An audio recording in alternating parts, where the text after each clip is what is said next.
morning and welcome to Village in Motion.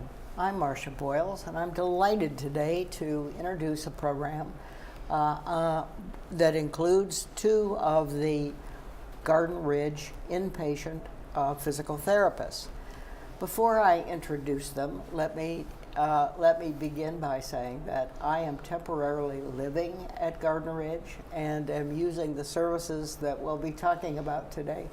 So we had some fun collaborating and talking about what we were going to do today, and I hope you find it interesting. Now, with that introduction, let me begin by introducing our two guests. Lily Wainless is my primary physical therapist that I've gotten to know very well over the last several months. Lily, we've certainly had a great time. You have just been marvelous. Gary Jose is, I have not been fortunate enough to have your services this time, but I did last time. I was over there some years ago, and I see you around every day. So, and I'm always very aware of your presence.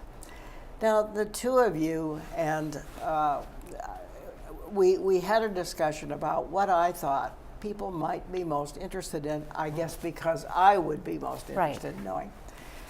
When a patient comes in, as I did, just out of the cold, as it were, how do you assess the person? How do you develop a plan of action?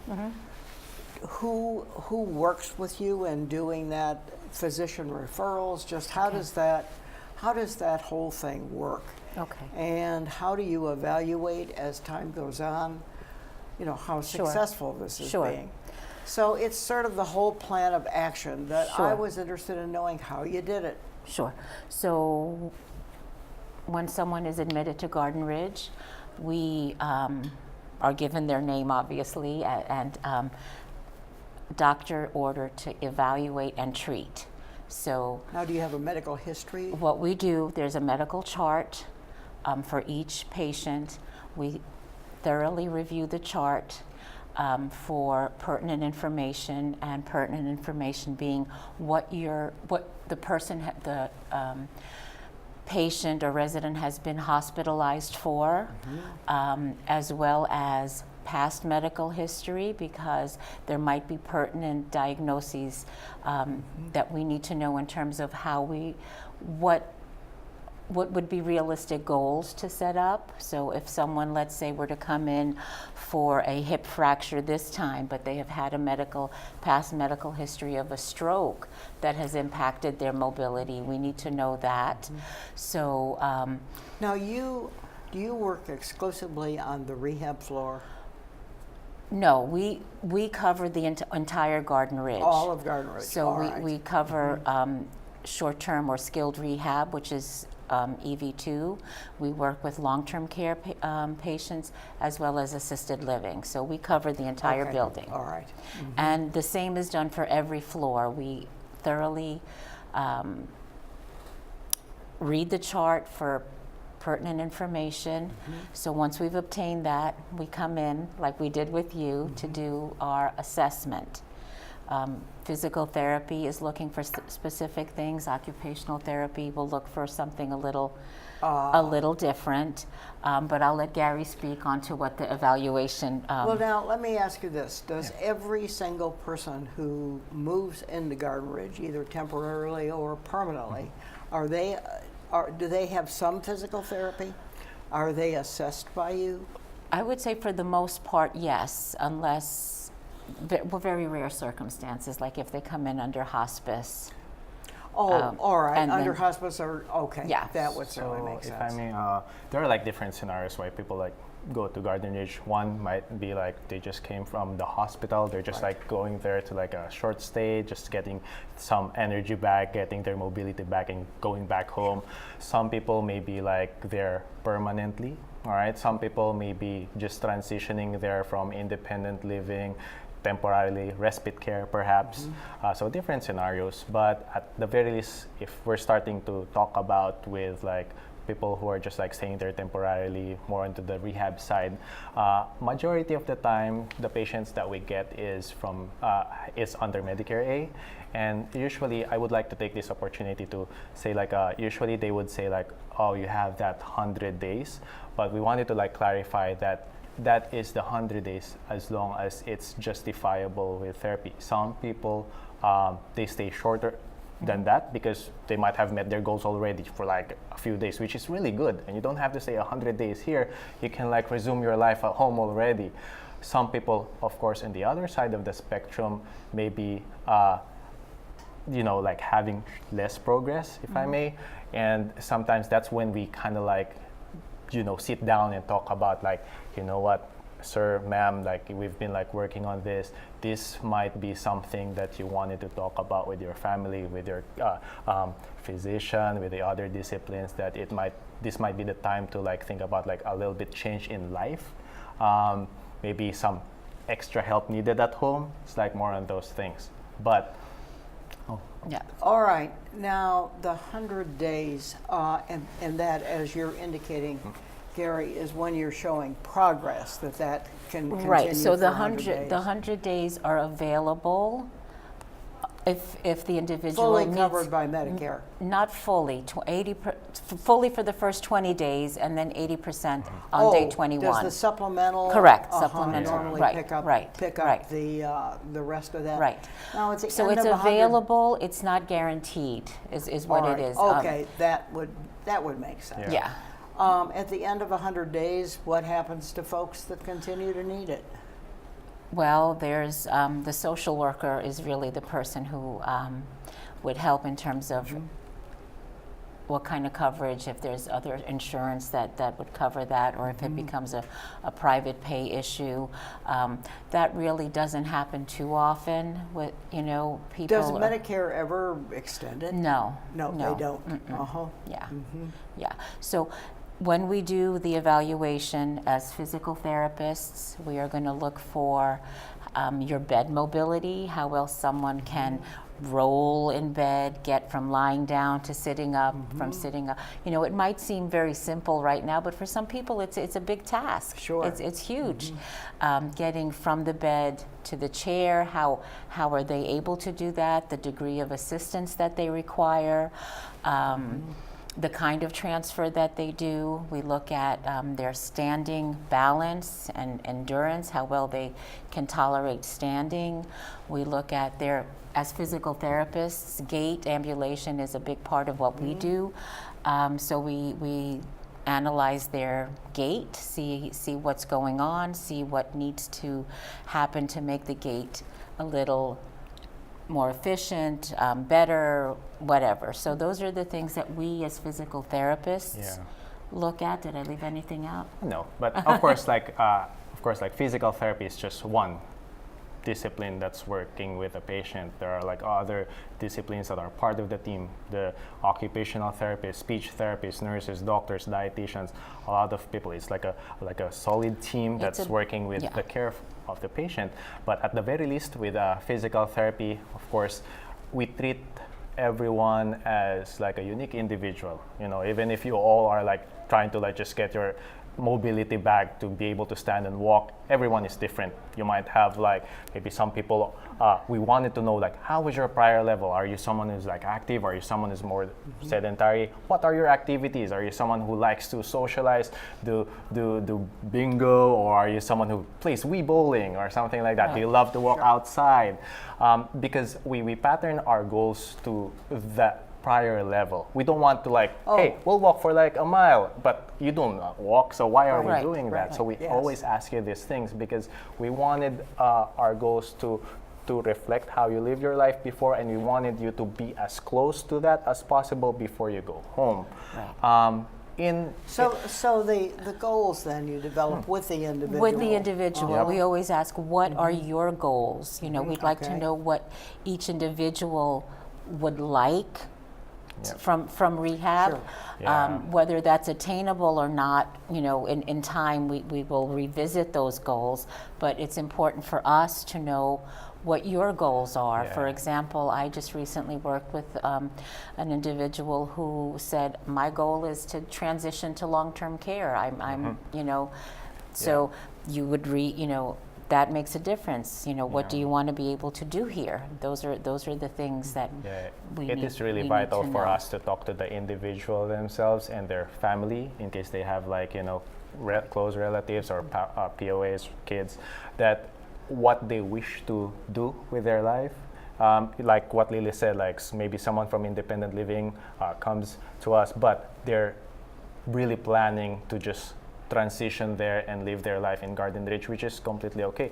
And that pattern said that, okay, maybe our goals will be more of teaching the staff, of course, if she lives here, this is most likely what she needs, that. This is how if she needs to help with transferring from her wheelchair to the toilet, this is how you do it. Maybe that person has some surgery that has some precautions, so we will just make sure that all of the staff are on the same page, okay, she can or he cannot do this kind of movement, so just this is how we do it the other way. Right. So it involves staff education, it involves family education. If people are here and they're external from Green Spring, they'll be going back home. Right. Or even here with spouses, and the spouse will be the primary caregiver.